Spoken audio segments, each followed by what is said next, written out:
பேரன்பின் சொந்தங்களுக்கு எம்முடைய வணக்கம்.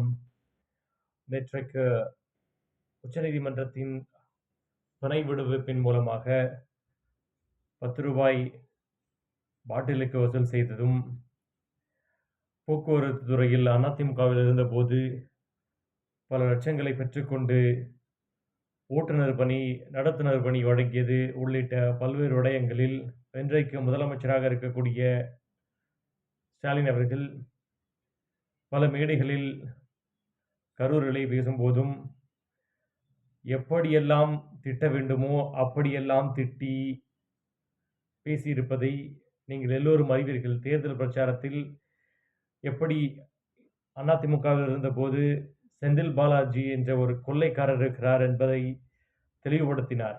ஆனால் அந்த நபரை அமமுகவிற்கு சென்று பிறகு திமுகவினரிடம் அடைக்கலம் புகுந்து திமுகவில் வலிமையாக தன்னை அந்த சமூகத்தின் மூலமாகவும் தன்னுடைய அந்த பகுதியிலே இருந்த செல்வாக்கின் மூலமாகவும் தன்னை வெளிப்படுத்திக் கொண்ட போது அவரை உள்ளே எடுத்து திமுகவினுடைய நிதி சுரங்கமாகவே அவரை மாற்றி வைத்திருந்தார்கள்.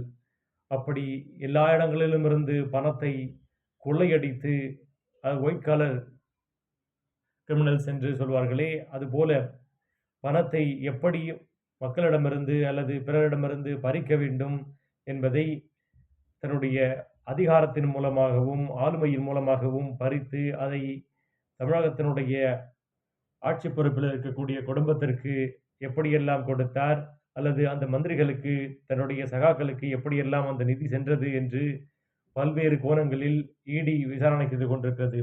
அந்த விசாரணை நிறைவு பெறவில்லை. அதனுடைய தீர்ப்பிலே இத்தனை மாதங்களாக அவர் இருந்துவிட்டார், அதற்கான ஆவணங்கள் இருக்கின்றது. இருப்பினும் வழக்கு என்றால் அது எவ்வளவு தாமதமாகும் என்று நம்ம எல்லோருக்குமே தெரியும். இங்கே எந்த ஒரு வழக்கும் மிக தீவிரமாக விரைவாக முடிக்கப்படுவதில்லை. அதற்கான காரணங்களை நீங்கள் தேடி போனீர்கள் என்றால் அதற்கு பல்வேறு காரணங்களை நீதித்துறை சொல்லும்.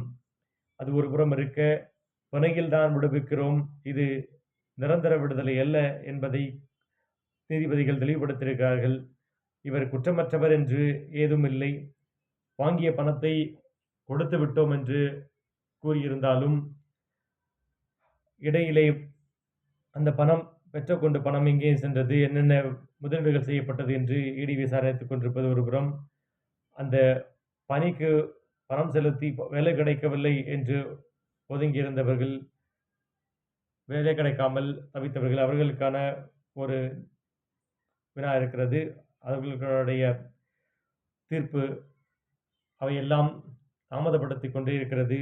இடையிலே இடைக்கால நிவாரணமாக இவர்களுக்கு நீங்கள் உங்களுடைய பிணையை வழங்குகிறோம் என்றுதான் குறிப்பிட்டிருக்கிறார்களே தவிர, இதில் மத்திய அரசு அரசியல் செய்கிறது என்று செந்தில் பாலாஜி அவர்கள் கூறியிருப்பது ஏற்றுக்கொள்ளத்தக்கதல்ல.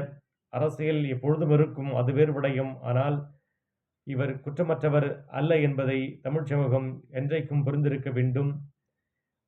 திராவிட முன்னேற்றக் கழகத்தில் இருப்பவர்கள் எல்லோரும் வழக்குகளை தாங்கித்தான் இருக்கிறார்கள். எல்லோரும் வழக்குகளை சுமந்து கொண்டுதானே அமைச்சரவையில் இருக்கிறார்கள். இவருக்கு துணை முதலமைச்சர் பொறுப்பு வழங்கப்படுமா?